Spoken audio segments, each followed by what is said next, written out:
Hi all welcome to football arena. ഇത്തവണത്തെ Ballon d'Or പുരസ്കാര ജേതാവിനെ അറിയാൻ ഇനി കേവലം മണിക്കൂറുകൾ മാത്രമാണ് അവശേഷിക്കുന്നത്. ഇന്നാണ് ബാലൻഡിയോർ പുരസ്കാര ജേതാവിനെ ഫ്രാൻസ് ഫുട്ബോൾ മാഗസിൻ പ്രഖ്യാപിക്കുക. ഇന്ന് ഇന്ത്യൻ സമയം രാത്രി 12:30 ഫ്രാൻസിൽ അഥവാ പാരീസിൽ വെച്ചുകൊണ്ടാണ് ഈ ഒരു ചടങ്ങ് ആരംഭിക്കുക.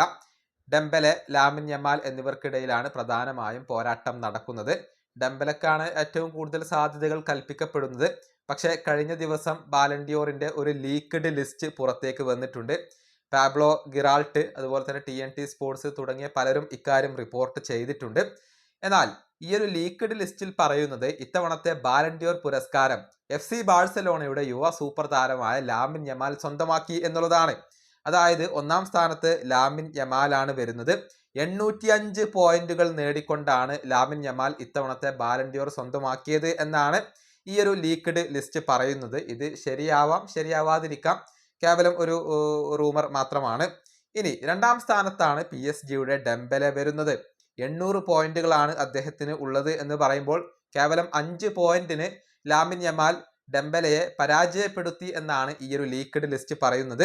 മൂന്നാം സ്ഥാനത്ത് PSG വീട്ടീഞ്ഞ വരുന്നു. 643 പോയിന്റുകളാണ് അദ്ദേഹത്തിന് ഉള്ളത്. നാലാം സ്ഥാനത്ത് റാഫീഞ്ഞയാണ്. അഞ്ചാം സ്ഥാനത്ത് മുഹമ്മദ് സല 400 പോയിന്റ്. ആറാം സ്ഥാനത്ത് നുനോ മെൻഡസ് 332 പോയിന്റ്. ഏഴാം സ്ഥാനത്ത് പെഡ്രിയാണ് വരുന്നത് 300 പോയിന്റ്. എട്ടാം സ്ഥാനത്ത് ഡെസിയെ ഡുവെ 210 പോയിന്റ്. ഒൻപതാം സ്ഥാനത്ത് കിലിയൻ എംബപ്പെ 170 പോയിന്റ്. പത്താം സ്ഥാനത്ത് ലൗറ്ററോ മാർട്ടിനസ്. ഇങ്ങനെയാണ് ഈ ഒരു ലിസ്റ്റ് വരുന്നത്. ലീക്ക്ഡ് ലിസ്റ്റ് ആണ് ഇത്. ഒരുപക്ഷെ സത്യമാവാം, അതല്ലാതിരിക്കാം. ഏതായാലും ഇത് പ്രകാരം ലാമിൻ യമാൽ ഇത്തവണത്തെ ബാലൻഡിയോർ സ്വന്തമാക്കും എന്നാണ് ഇപ്പോൾ നമുക്ക് പറയാൻ കഴിയുക. ഈ വീഡിയോ അവസാനിപ്പിക്കുന്നു. അടുത്തൊരു വീഡിയോ കൊണ്ടും കാണാം.